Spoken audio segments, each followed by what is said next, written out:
I'm Rennie Cowan on behalf of Superman Homepage. Nice to meet you. Rennie Schrader. And then Empire Strikes Back. Nice to meet you. Andrea Romano. Okay. You're the casting director there. And the voice director. Oh, okay. Okay, wonderful. So, in going into this film, what do you thought was most important in casting Supergirl? There had to be an aspect of innocence that she begins with. When she first comes to the planet, she doesn't speak the language, she doesn't know anyone, and then as it moves on, she finds her, not only another Kryptonian, but her cousin.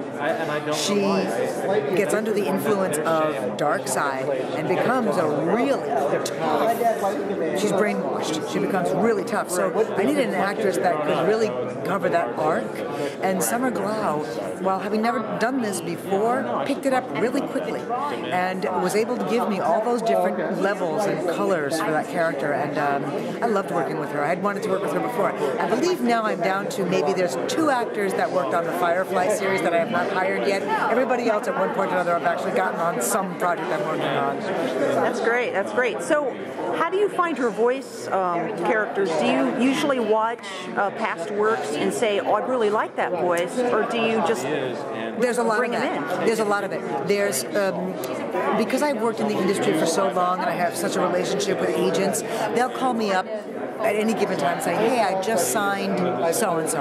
I just signed this client, they wanted to do a voiceover. Recognizable on-camera actors. And so I keep a list of those people who I think would be appropriate or have the right energy for what we do, who have good clarity in their speech patterns and stuff. And then when a project comes along, I look at that list and go, oh, you know who said they wanted to come and play? Andre Brower or whoever. There's also, I watch a lot of TV. I have to. It's what I do. And so I have, for example, you watch a series that's wonderfully produced as Mad Men, and you think, how could I not hire someone with such a pristine voice as Christina Hendricks, who plays Joan on the series, on Mad Men, and you go, I got to find something for her. Or you look at someone who's such a wonderful actor as John Hamm, and you go, I really want to find something. Or, you know, whatever show you're watching, and goodness knows there will be certainly people submitted to me by agents who I don't know their work because there's so much TV now and not enough time to watch everything. You go, send me some of their samples. And with the access we have on computers, with YouTube and various clips you can get from various networks, sites, you can get a sense of what people like. And that's a really good casting tool. When I'm in a casting meeting, I say, how about X actor? They go, I don't know who that is. Well, let me bring this up here on the computer, and you bring them up on IMDb and you show them a still shot, and you see their resume. And they go, I can't remember what their voice sounds like. So you find a clip on YouTube and you get to hear them. And so the computer does good things for us. It does. So when you hire the same actor to play 2 different roles, like in this film, the Artemis and the Lila character, why do you do that? I mean, is it just because she's so talented, or she could just pull it off? I mean, there's many reasons why you hire actors to do multiple voices. The first and most basic one is it's financial. Screen Actors Guild allows you to hire an actor, essentially, for 3 voices for 1 price. And that's why people who work in voiceover and really have a career in animation voice acting is because they are versatile. And they can do 20 different voices. And they can do them speaking to each other within the same script and sound like 2 different characters. Wow, that's interesting. And so that's the first reason.